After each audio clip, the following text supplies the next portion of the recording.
All right, welcome back to another episode of the Podium Pusher podcast. My name is Justin. Today we are talking about the Miami Grand Prix, introducing a very new series from the Podium Pusher called the Podium Power Rankings. I know whenever we do our race rundowns, we don't get to talk about every single driver. So from here on out, we are going to be ranking the top 10 drivers from each and every weekend. Let's jump right into it with my 10th place driver. I've got Fernando Alonso in 10th place. I think he had a solid weekend, but it wasn't his best weekend, that's for sure. He was taken out in the sprint race on both sides. Wasn't really his fault. Had Lewis Hamilton setting it up the inside, and then Lance Stroll turning in on him from the outside. So wasn't really his fault that he had a poor sprint race. He still outperformed his teammate in the main Grand Prix by quite a bit. He was out qualified for the main race by Lance Stroll, but still outperformed him a ton on race day. It wasn't his best weekend, but he scored points. I think that's what counts in this time for Aston Martin. I think Aston Martin and Mercedes are very clearly in a battle for that fourth and fifth place in the constructor standings. I think if Aston Martin aren't careful, they could fall back and very easily fall into the clutches of RB, who I think had a much better weekend and now have both drivers fighting for them instead of Aston Martin only having one driver. So not Fernando's best weekend. I definitely think it was probably his worst weekend of the year, but coming home in 10th place, not that bad. Still scoring 2 points in the Grand Prix from his P9 finish. I've got Fernando Alonso in 10th. Ninth place, we have got Yuki Tsunoda. He scored points in both races, just continuing to bring home solid points for RB. Snuck into scoring 1 point in the sprint race due to some penalties for Kevin Magnussen and Lewis Hamilton. But it was great driving from him to be able to recover from not a great sprint qualifying and then, being crafty in his racing with those guys. But he still doesn't look his best on sprint weekends. I think this is a trend that we've seen even going back into the last couple of years that when it's a weekend where he doesn't have as much practice, he does seem to be a little bit on the back foot. I think this was his best sprint weekend. He turned it around for the actual main Grand Prix, but still, I think sprint weekends are Yuki Tsunoda's biggest weakness at the moment. He's really helping carry RB up the constructors table. He managed to score 7 points this weekend, I believe it was, and with Daniel Ricciardo's five, that gave them 12 points on the weekend, which over more than doubled their previous points haul. So great points weekend from RB. I think Yuki Tsunoda played a huge part of that, and that is why he is ninth in our podium power rankings this week. In eighth, one spot above Yuki Tsunoda, we've got his teammate Daniel Ricciardo. I really struggled with deciding who I was going to put ahead of who when it came to the two RB drivers. I went ahead and gave Daniel Ricciardo the nod, which may seem strange based on how poor Daniel's race was and the fact that Yuki scored points in both races. You could say he maybe lucked into scoring points in the sprint and then ended up getting a higher finishing position because of some of the things that happened in front of him in the Grand Prix. Not faulting Yuki for any of that at all, but I think this was Daniel Ricciardo's best weekend of the season, and I want to give him the kudos for that, and that's why I'm putting him in P8. Had an incredible sprint, like no doubt about it. P4 in quali and holding on to that P4 in the race, staying ahead of Carlos Sainz the entire race, getting ahead of Sergio Perez and racing in P3 for a little bit. I know it wouldn't have been an actual podium, but I was pumped when he was there. Ended up losing that position, which I think we all expected, but P4 in RB, nothing to scoff at. Obviously, with it being a sprint, it was only worth 5 points. I think had it been the P4 in the main race, obviously we would be viewing his weekend incredibly different. So I don't think just because it's a sprint, we should discredit that P4. Ended up not having a good race, and that is why he is as low down in this order as he is. Had a Q1 exit due to a small mistake in his qualifying lap, but ultimately that mistake was on him. Wasn't a perfect weekend, but he's getting there. I think this new chassis has been exactly what he's needed, and I'm excited to see what we see from Daniel Ricciardo moving forward. He's eighth this week in our power rankings. P7 in our power rankings, I have gone for Carlos Sainz. It was probably his worst weekend of the year. I think in the sprint race and the main race, we saw Carlos Sainz get a little bit flustered when he was behind cars for a long time. He was stuck behind Daniel Ricciardo in the sprint race, which an RB holding off a Ferrari shouldn't happen. You think that Ferrari should get by that RB fairly quickly. I think part of that is Miami is not a great track for overtaking, just with how dusty it gets offline and how hard it is to follow through the worst chicane on the calendar right before the long back straight. So yeah, I think Carlos Sainz just struggled when he was behind cars, and then we saw it again in the main race, him getting even more flustered behind Oscar Piastri, which led to him making a maybe ill-advised dive. Like it wasn't the worst dive bomb we've seen in the world. When he made the move and it was in the off-board camera, I was like, he might have just made some contact with Oscar.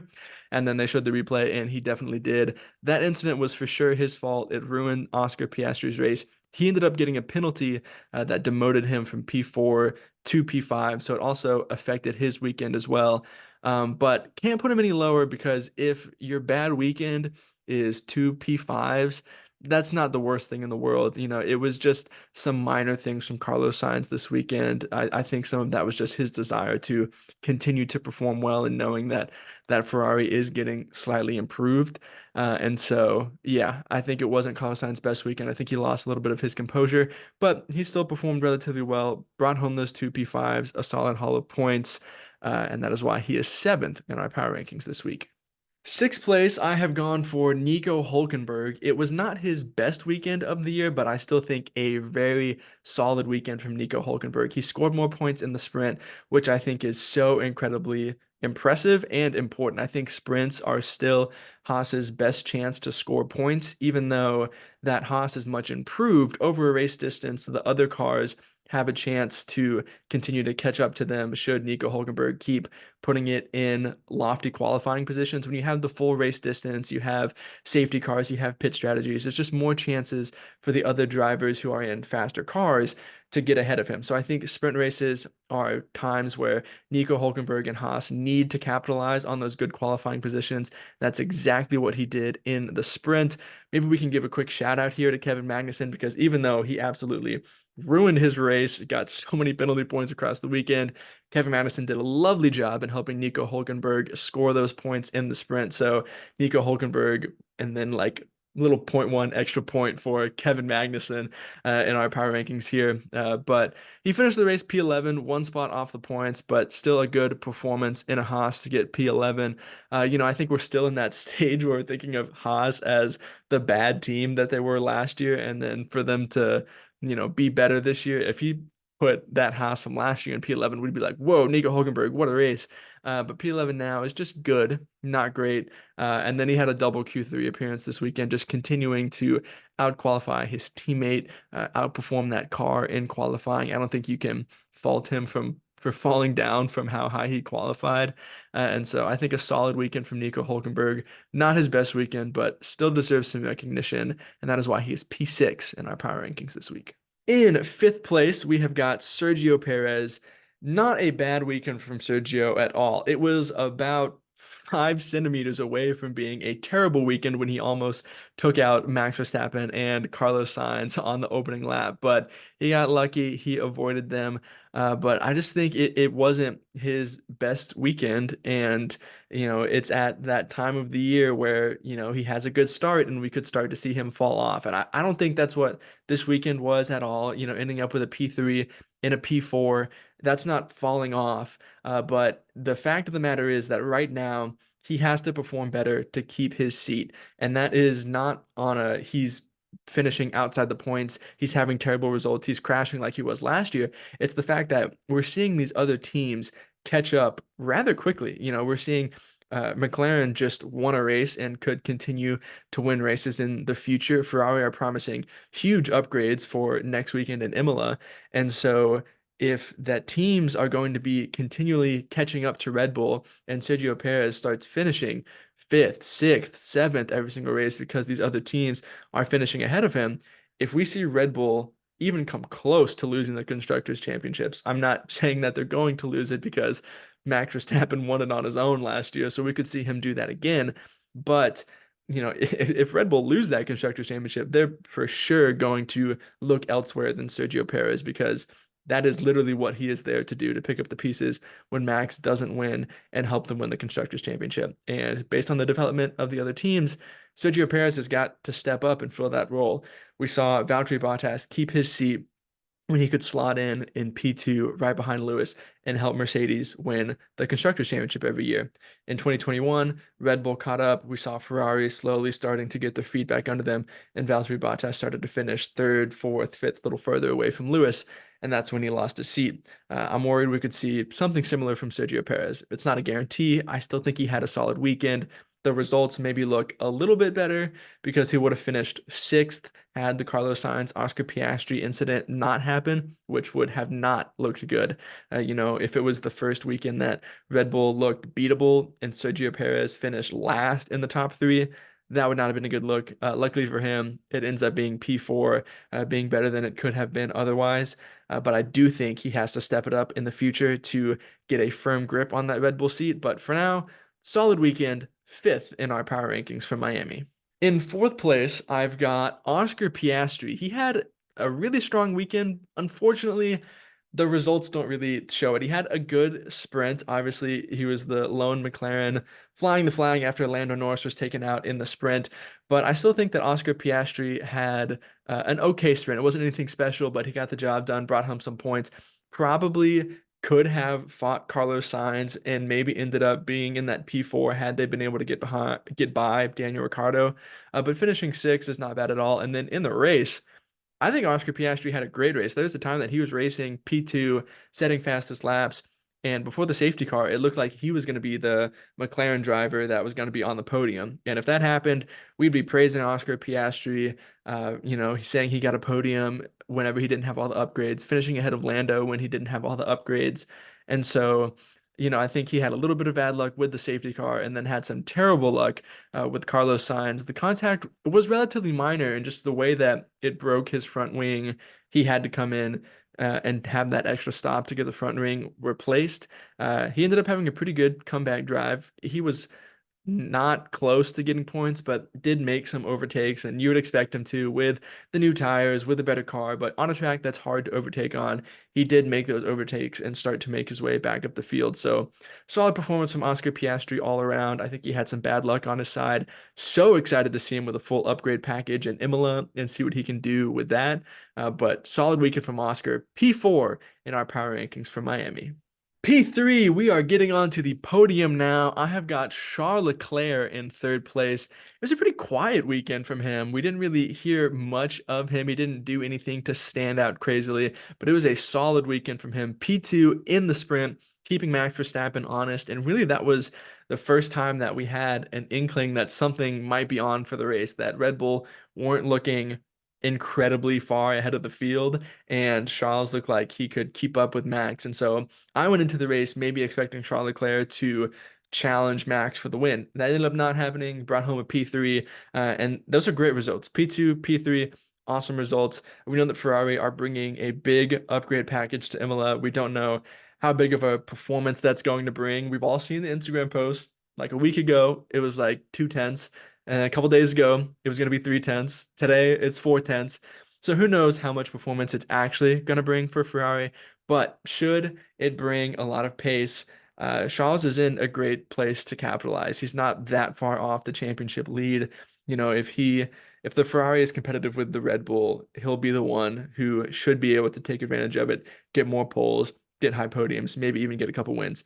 I'm not ready to say that a Charles Leclerc championship fight is going to happen, that it's about to start. We're not there at all, but had a great weekend in Miami, should have a good weekend in Imola, maybe even a good rest of the season should these upgrades work out. But Charles Leclerc, third place in our power rankings this week. In second place, I've got Lando Norris. I know I struggled so hard if I was going to put him P1 or P2. He got his first win this weekend. What an achievement for him. Congratulations, Lando Norris, for bringing home your first win. You could say that there was some luck involved with the safety car, but not necessarily. I said it on our race review podcast. I say it anytime the situation happens. It started with Pierre Gasly in 2020. It was the first time that I heard this and have just held on to it. Anytime someone inherits the lead through a little bit of luck and then has the pace and composure to maintain that lead and win the race, you can't fault him for that. He's not supposed to move over and let Max Verstappen through because it was unfair that he got the lead that way. It's Formula One. Sometimes safety cars come out and benefit you, and sometimes you'll be on the other side of a safety car. That's just the way it goes. And so great race from Lando. He pulled that gap from Max Verstappen. He was in control of that race pretty much from turn two after the safety car restart. Wasn't the best safety car restart, but it was his first one in the lead like that with a chance to win. So we'll cut him some slack on that. He was taken out in the sprint, and so didn't score any points in that race. It wasn't his fault that he was taken out. It was one of those Lewis Hamilton up the inside and Fernando Alonso. Lance Stroll was there, and then Lando was just the car that was on the outside who ended up bearing the brunt of that chain reaction. But he started that far down because of a mistake that he made in sprint qualifying. He was on pace to get sprint pole, I think, going into SQ3. He was the driver that we expected to get sprint pole. And then he just made a mistake at the beginning of his qualifying lap. And I know you can say that, the tires were acting weird on that McLaren in SQ3, which they were. Oscarpiastri reported the same thing, and you can watch Lando's lap and see that. But they're performing weird for everybody. And if you look at the rest of Lando's SQ3 lap, he was on pace with Max. So if he doesn't make that massive mistake in the first sector, you got to think that Lando is at least starting P2, P3, maybe even on sprint pole, not having to start down in P9 and put himself in a position where he could be taken out by that incident. So obviously not his fault that he was taken out, but he does have to bear just a little bit of the blame because it was his qualifying mistake that put him that far down. But he redeemed himself on Sunday for sure, getting that win. And that's why he is deserving of this P2 spot on the power rankings.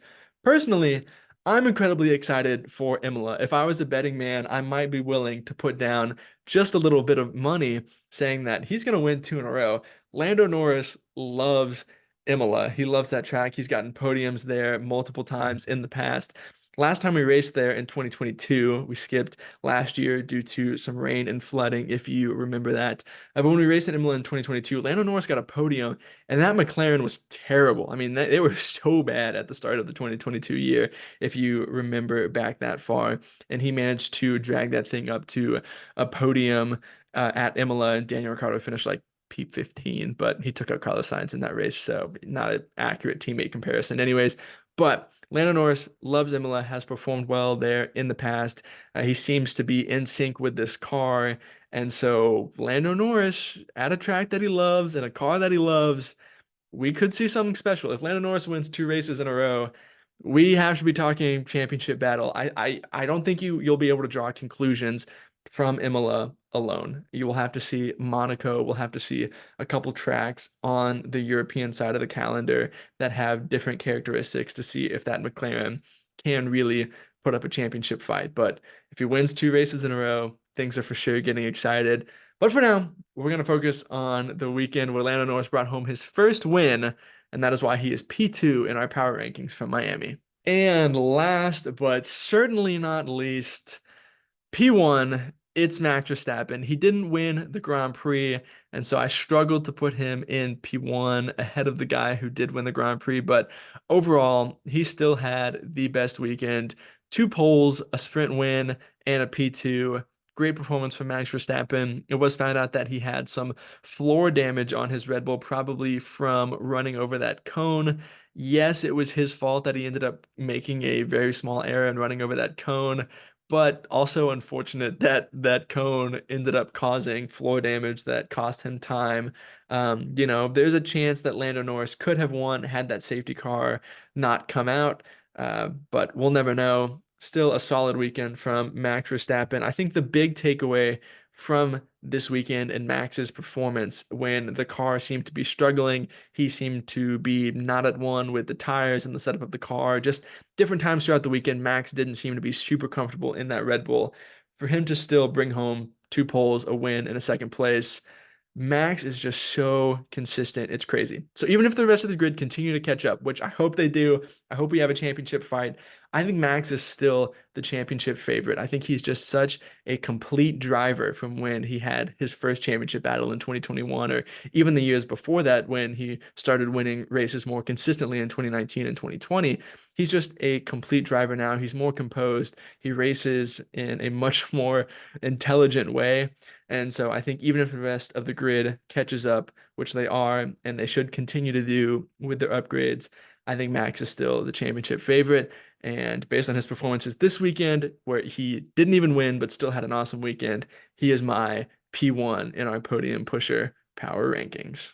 All right, that's all we've got for this episode of the Podium Pusher podcast. Thank you guys so much for watching and listening. Make sure you follow along, whether it be on YouTube, Instagram, Twitter, TikTok, or wherever you listen to podcasts. We would love for you guys to continue to follow along with our content. Subscribe, like, follow us. You know the deal. We'll see you in the next one. Peace.